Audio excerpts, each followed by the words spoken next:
Hi everyone, this is the fourth video in this series of making these decodable readers a bit more accessible.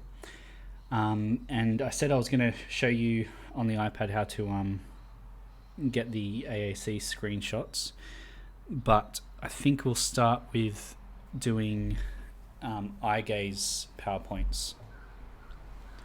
And I'll make an introduction video which will explain, what these eye gaze PowerPoints are and what decodable readers are and stuff, just to make it put it into a bit more context for you. So, by now you'll have your the PDFs that you got from your phone or iPad that you scanned. You'll have a PowerPoint, which is just the text plain, and you'll have these images that we got, which were GIF images, so they don't have a background. I'll show you a finished product quickly before we start.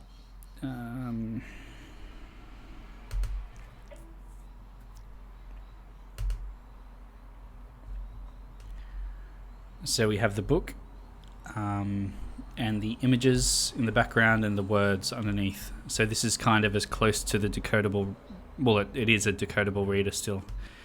And when you play, you set the timings differently and stuff, and when they look at, because the eye gaze device is basically a mouse input, when they look at the word, it'll say the word and change the page. No.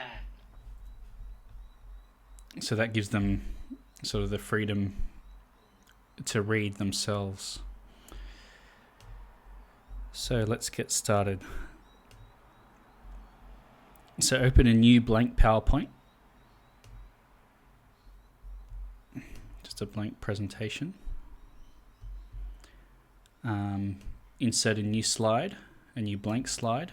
I just delete the first slide. It's easier than deleting the individual text boxes. And then we'll duplicate it.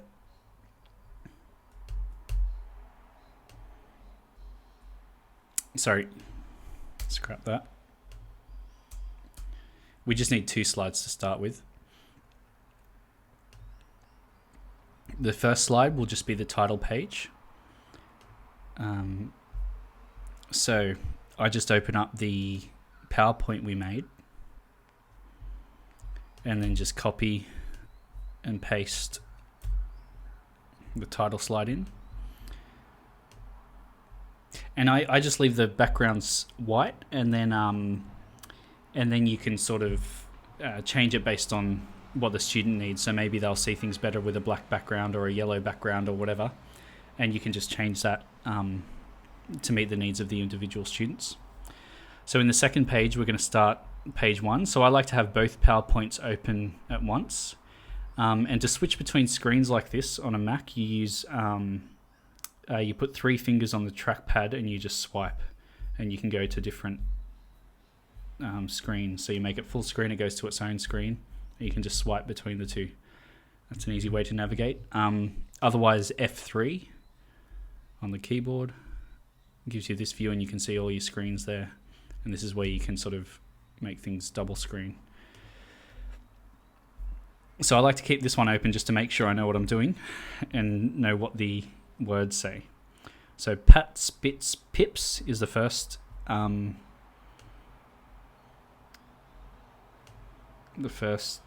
page. Oh, sorry. So I'm just inserting a text box. So on the tabs up the top, go Insert, Shapes, and then there's Text Box, or Insert Text Box. Oops, text box. And then just click, and Pat Spits Pips. Just write that. And if you're at there is a New South Wales Foundation font, which is on some computers, but not all. I found the one that's sort of most most like foundation print is this one called Chalkboard. So I make them in Chalkboard, and then just increase the font size until it's, you know, nice and visible. To work out what font size to use, because you don't really want it to jump big font then little font, depending on the sentence. I like to work by the longest sentence in the book. So I get the longest sentence and then make it sort of a reasonable size. You're not going to make it stretch across the whole screen, because then there's not really room for the image at the top. But you want the letters quite large and visible for the students. So spit, spit, spit, pips, pips, pips.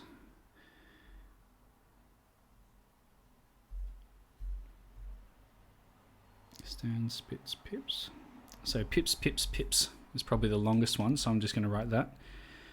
Pips, pips, pips.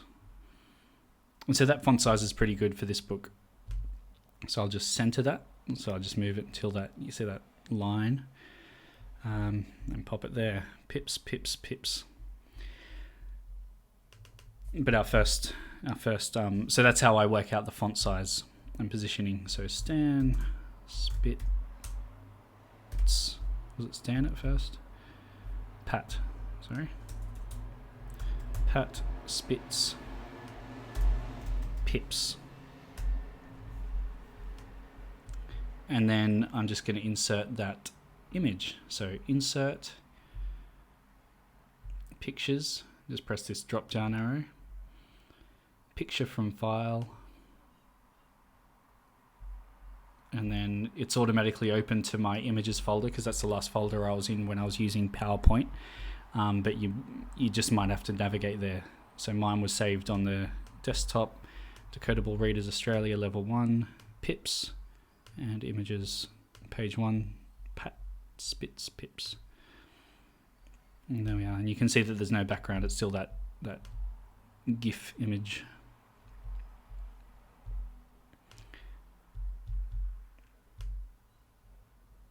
Let's make that a little smaller. And center it in the screen. There we go. So now if I, for example, change the background, format background, and I want the backgrounds to be, say, red, you can see that it doesn't,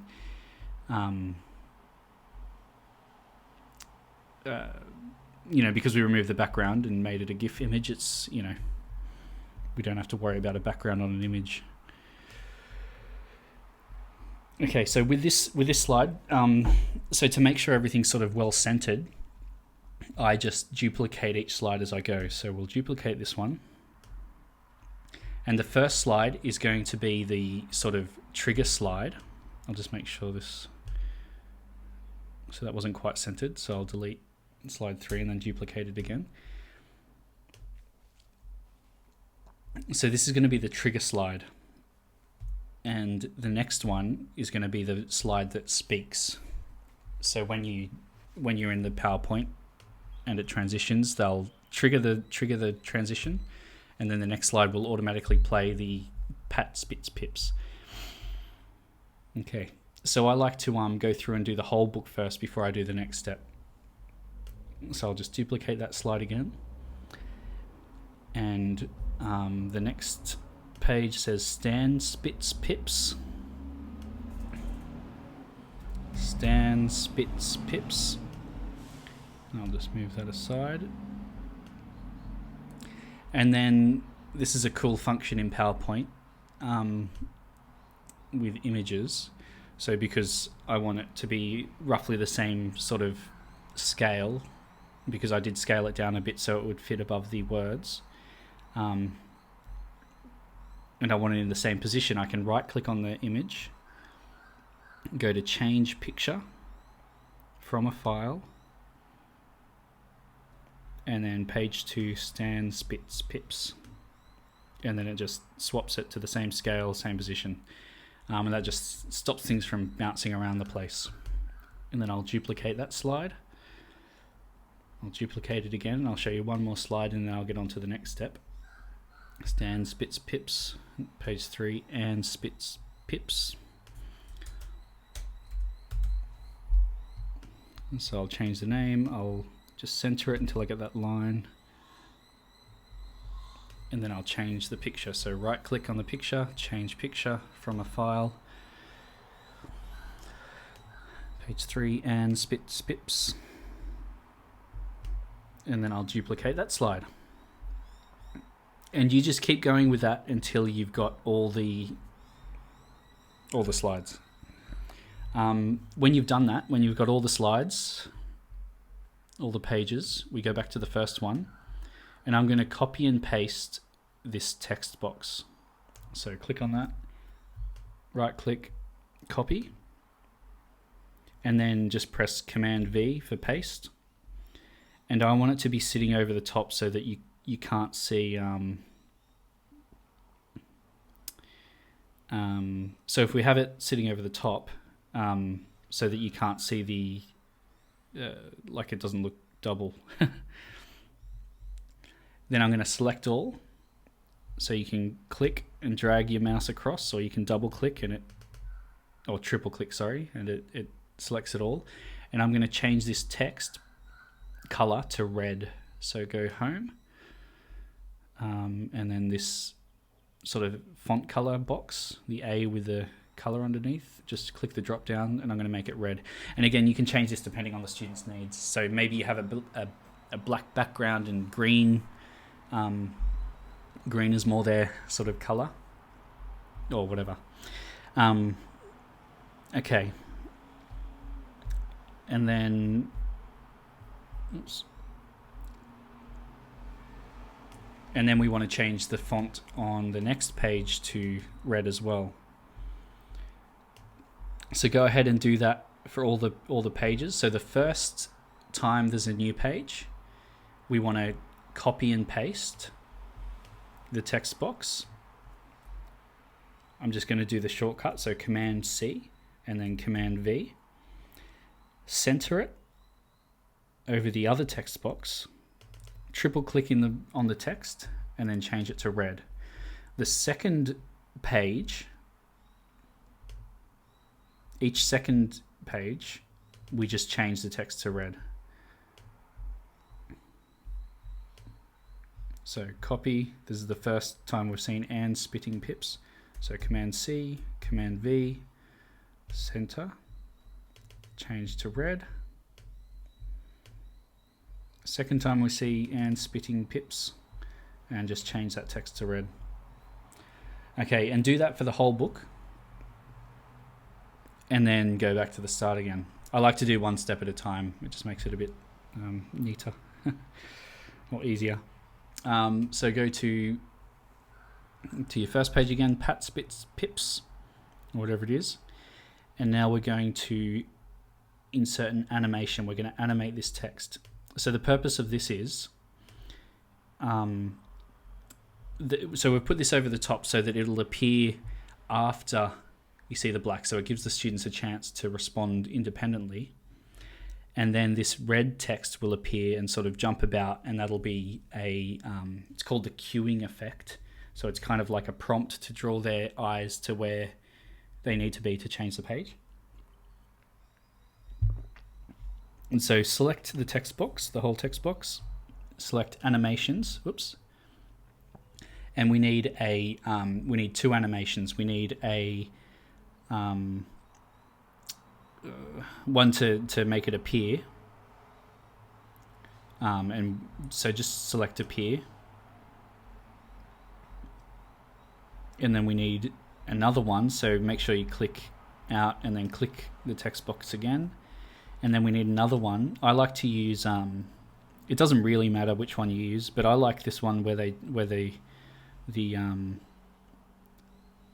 this one called wave, where they sort of jump. I think it looks cool. But it doesn't really matter. You can do whatever, like blink or whatever. But I like wave. Really draws the eye. So once you've done that, you've got your appear and wave. Click this box at the top, animation pane.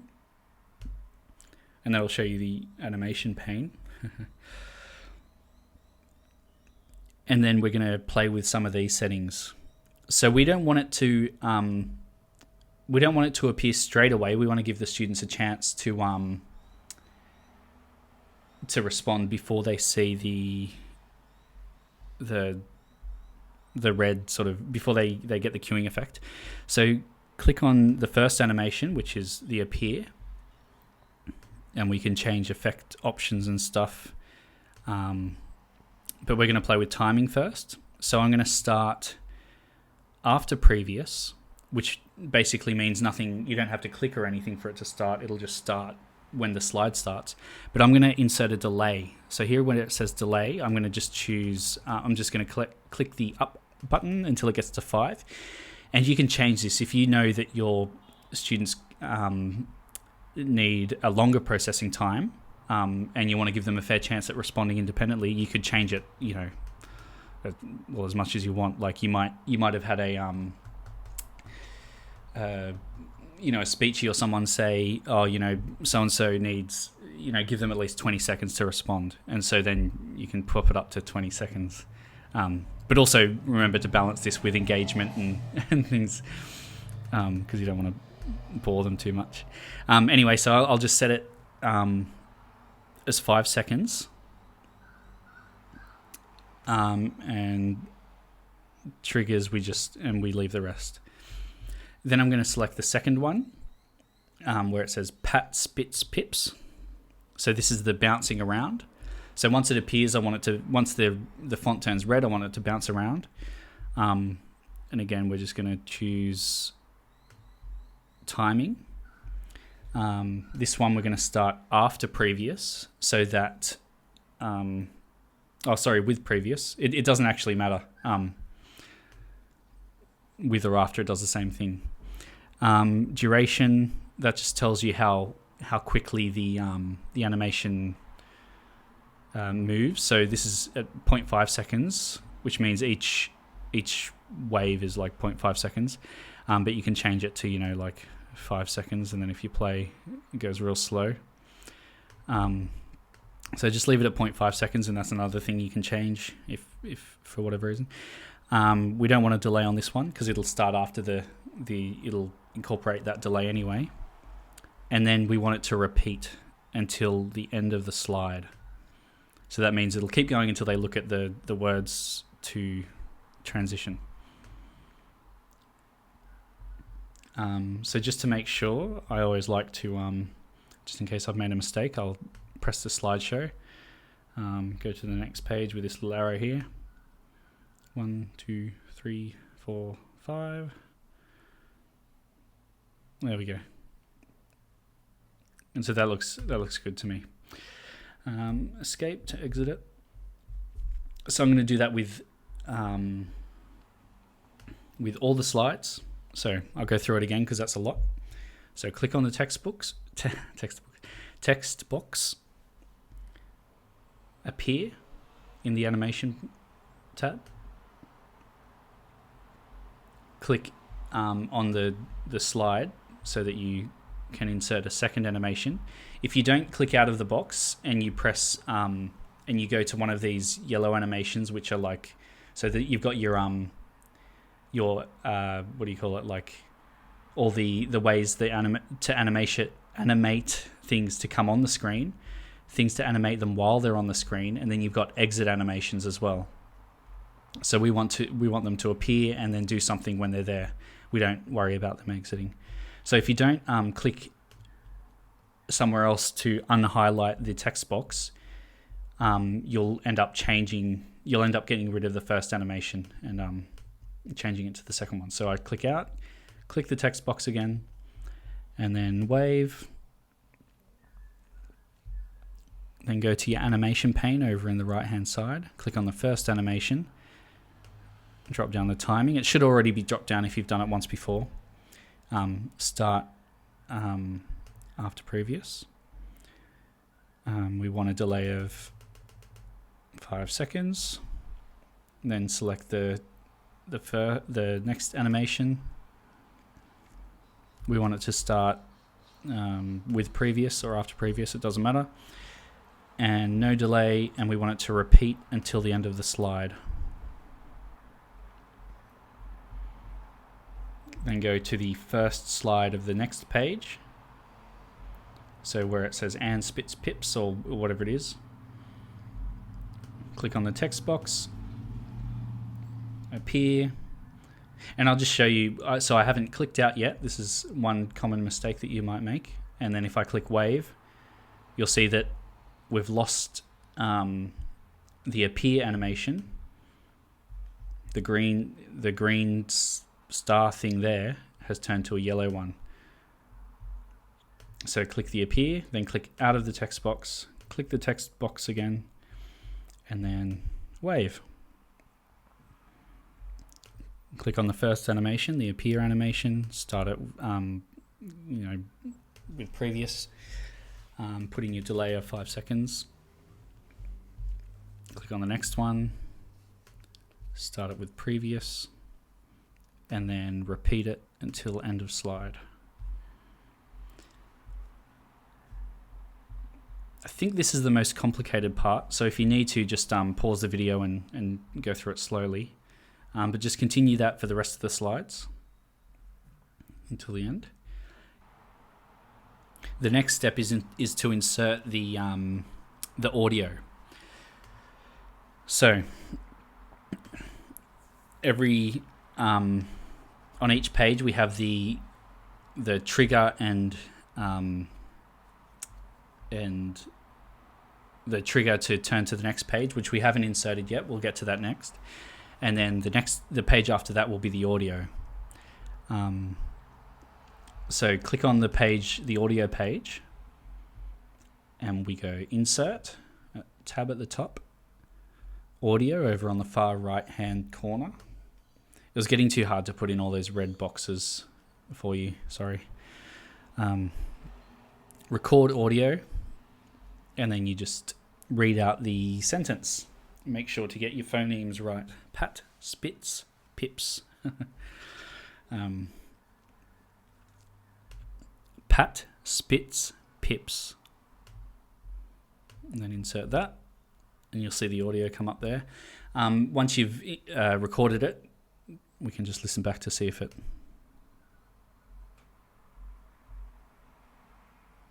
Loading, why is that loading for so much?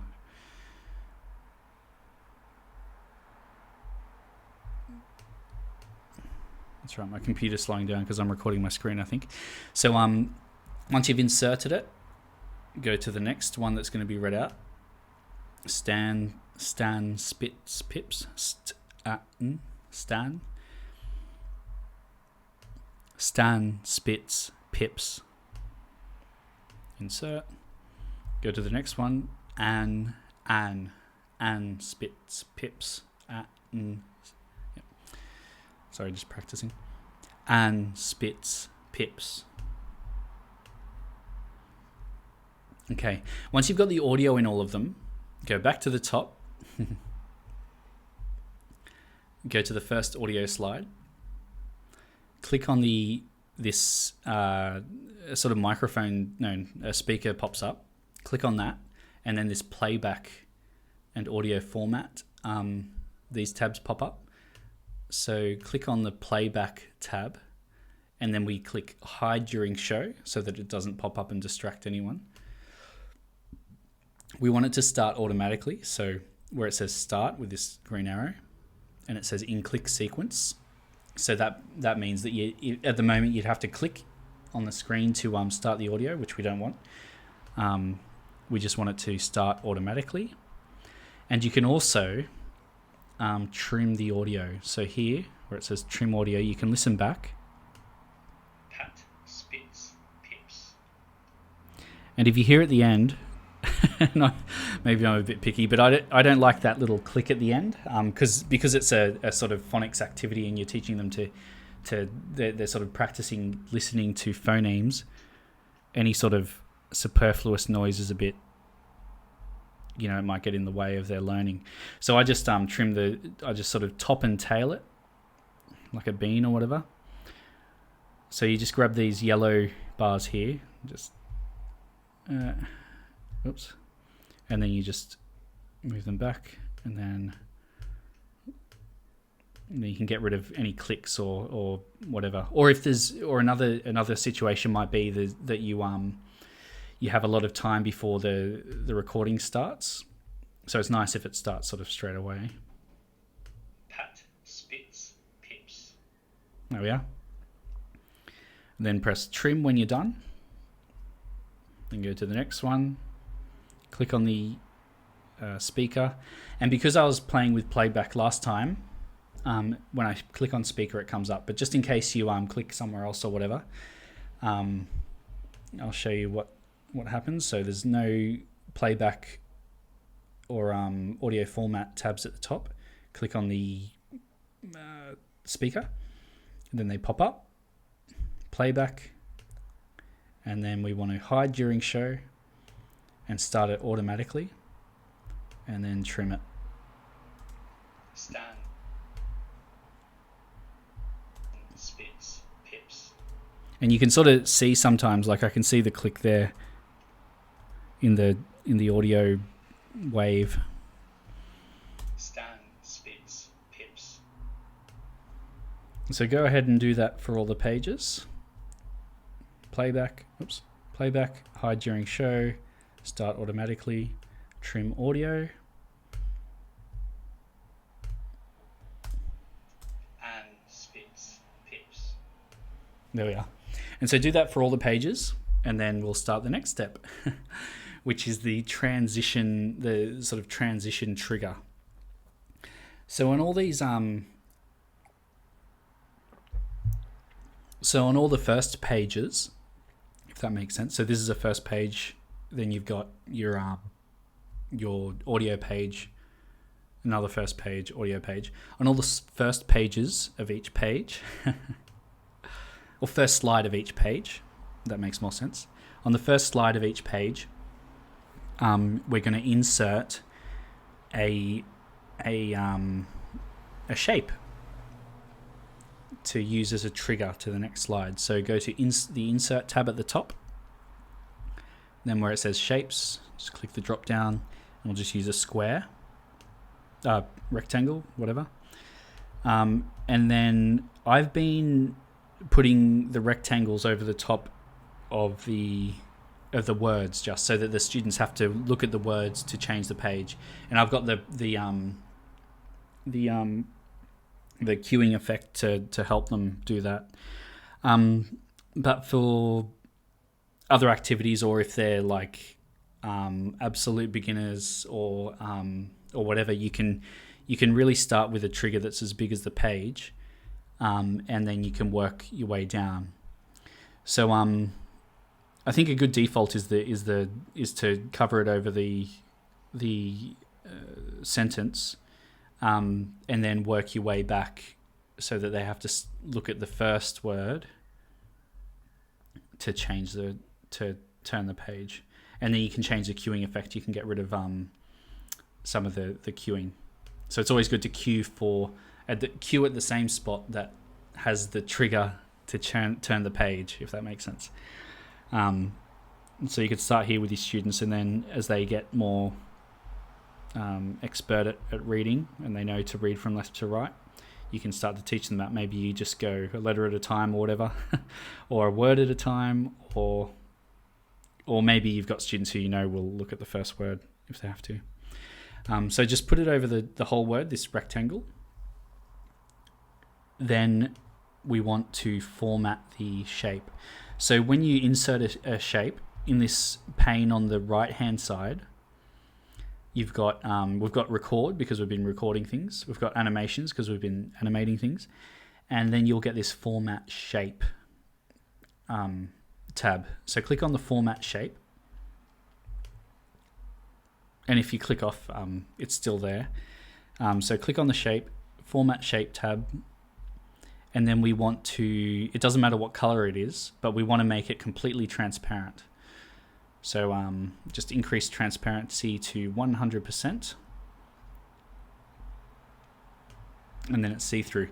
At the moment, it's got a border, so a blue border. So click on the shape again. And then in the shape format tab at the top, you've got these options to change the shape fill color and also the shape outline. So just click on the drop down arrow next to the shape outline button. And then just select no outline. And then you've got an invisible square over the top. Okay. Now we click on the square, which is over the top of all the words. Right click on it. And then we want to, where is it?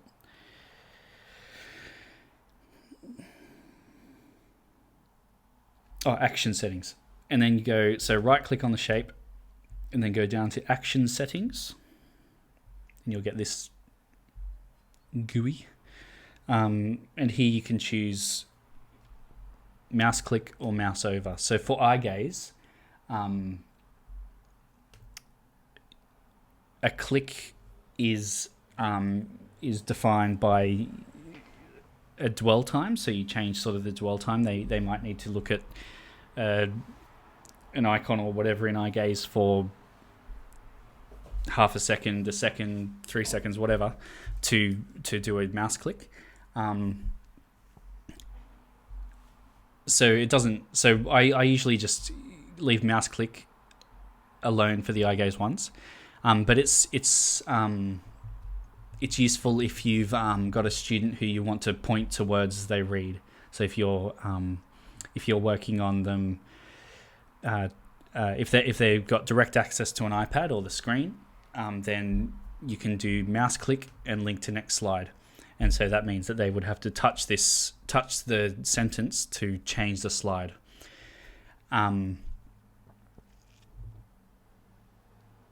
So if you just, so it doesn't matter for eye gaze, but it's good to just link to next slide with a mouse click so that it can also be used for students who have direct access. And then we've got this mouse over, which is more for the eye gaze. So this means that as soon as the mouse goes over the thing, it's a bit self-explanatory, but it'll activate the action, link to next slide. You can do all sorts of actions, previous slide, first slide. You can go to, it's pretty cool. So link to next slide, press OK. And then we've done that already. So I just copy and paste this one into the other relevant slides. But I'll do another one so that you can just see.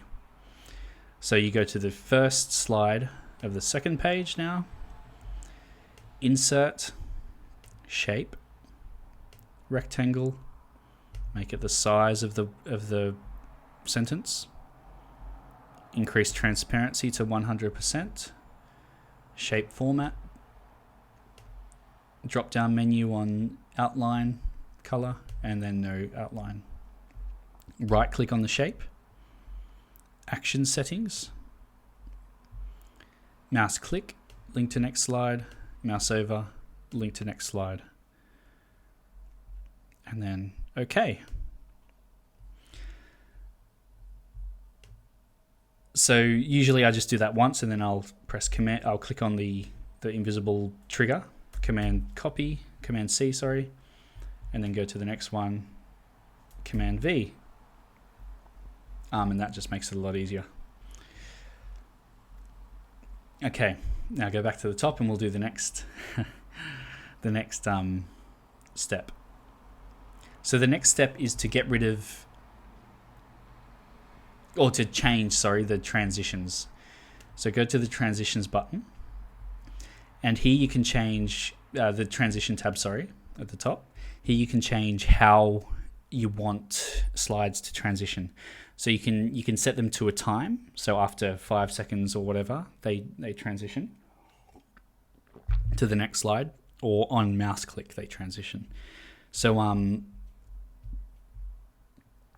going to get rid of the on mouse click so that nothing transitions the slides. at the moment. So if I played the slideshow, I would have to just press escape because it wouldn't transition. And then so do that. So untick the on mouse click box, and then press apply to all down the bottom here. Oh, sorry. Unclick the mouse on mouse click, and then press this apply to all to the right of the transition options. Apply to all, and that'll get rid of all the transitions on all the slides. The first page, the title page, and the audio pages, we want to be timed. So I'm going to, the easiest way to do this is to click on the slide you want to be timed, and usually I use the same timings, usually like 3 seconds, and then again that can be changed depending on student needs. So I click on the first slide, I click on the third one, holding down the command button, then the fifth one, then the seventh one, 9, etc. So all the odd slides are the ones that are going to transition after a set amount of time. So then I've selected them all the slides I want to transition after, say, 3 seconds. Click on this, check this box where it says after, and then increase that to 3 seconds. And then you've got this pattern, a slide that transitions after 3 seconds, a slide that doesn't transition, 3 seconds, doesn't transition, 3 seconds, doesn't transition. So I'll show you that again. I'll just get rid of all the transitions. So the default is that they transition after a mouse click. So go to your first slide, click on the transition tab, uncheck the on mouse click box, and apply it to all. Then select all the odd numbered slides, so 1, 3, 5, 7, 9, etc., by pressing on each slide, holding down the command button, and then pressing on the next slide. Then check the box which says after, and then just increase, it'll start at 0, increase it to 3 seconds.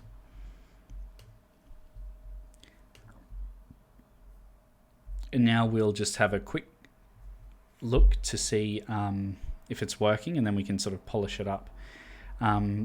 So I'm going to play the slideshow now to just make sure everything works by pressing this down on the bottom, this bottom bar on the right hand side next to the zoom. You've got a little slideshow button, so just press that, and now I'm just going to click on this slide, and it hasn't transitioned when I clicked, so that's good. I'll just wait the 5 seconds to see if it queues. Yep. And now I can see my mouse around Pat's pip, and I'm going to click on the screen to make sure it doesn't transition, so that's good. Mouse Pat over. spits pips. Good. Happy with that. Same here, just click around randomly. Okay, I've got the queuing effect. It's not transitioning when I click, Stan spits but it transitions when I hit the trigger. And so I just check that way all the way through. Wait for the cue. Cool. and spits pips. End of slideshow. And so just do that for all the slides in the book. And then and that's done, basically. I just like to, because it's a book, I like to make it look like it's turning a page. So if you want to do that,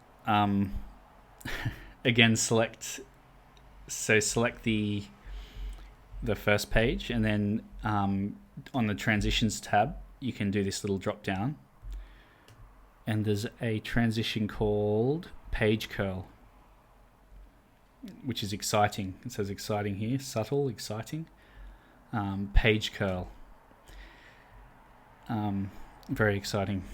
And so then select the page options, because the effect option, because the default is to have a double page, as if you've got an open book, but I just want a single curl to the left. There we go. Oh, and I've done it on the wrong slide. So so I'm just gonna select none, and then it's on. So this one will be on all the. If you want to add this little detail, this one will be on all the even slides. So I'll select the first slide of each page, 2, 4, 6, 8, etc. Transitions button tab. Drop this menu down where it says under the exciting transitions, it's got page curl. Go to effect options, single left. There we go, because it's yeah. So the page is transitioning to, and that just adds a little bit of spice. Okay, so save that PowerPoint. I'll just save it in the same folder. So not images. I'll go to desktop. Decodable Readers Australia, level 1, number 3 pips, and just save it in here. And I'll call this one pips eye gaze, and then save. And there you have it. You've translated a decodable text into eye gaze, and you can do this with any text really. So if you're in secondary classes and these don't seem age appropriate, but they have a favorite book or something, you could you could translate that, or you could even have pictures of the students themselves. You could make personalized books that are for eye gaze that they can read out, social stories, whatever. So that's all saved. And then I'll show you this next step, which is so at the moment you've got a PowerPoint. So when you open it, pip eye gaze, PowerPoint, it opens up as a PowerPoint, and then you have to press start slideshow for it to start. And so that's fine. Pat, spit. But so I'll just close that. Oh, sorry, I'll open it again.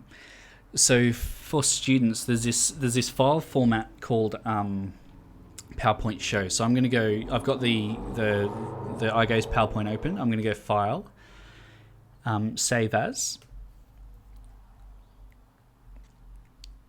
and then where it says File Format, it says PowerPoint Presentation. So I'll just click that drop down.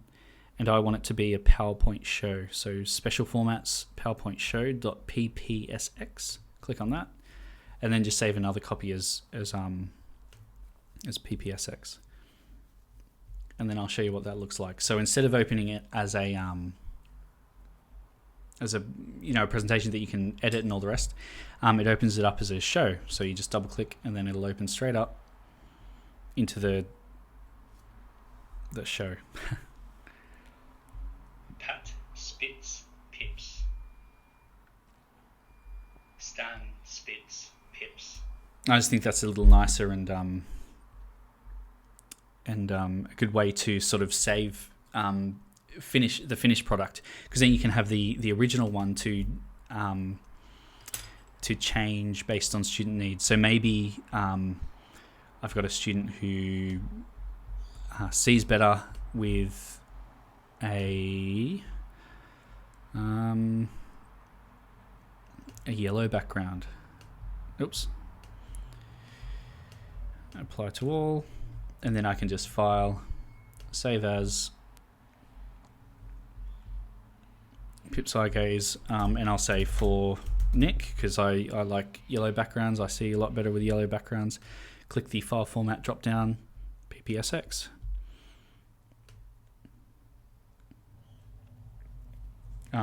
And then just close that one without saving, and then you'll have a like a template that you can work from. So I might have another student who, white's fine, white background's good, but they need a bit more processing time. So the first thing I'll change is the transitions, and instead of 3 seconds, so I'll select all the odd numbers. Instead of 3 seconds, they really need about 6 seconds on each slide. And with these triggers, they might need.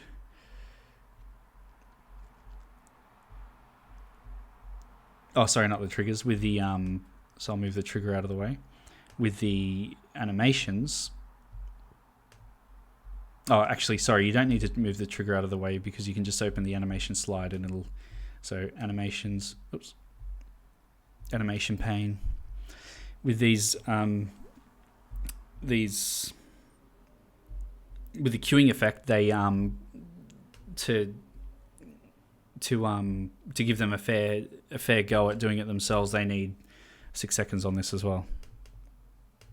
So 6, and then I just go here.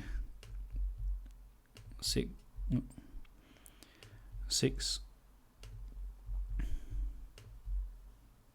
So that just increases the delay, and then this one might be for. So then I'd go File, Save As. Pips arcays. Maybe this one's for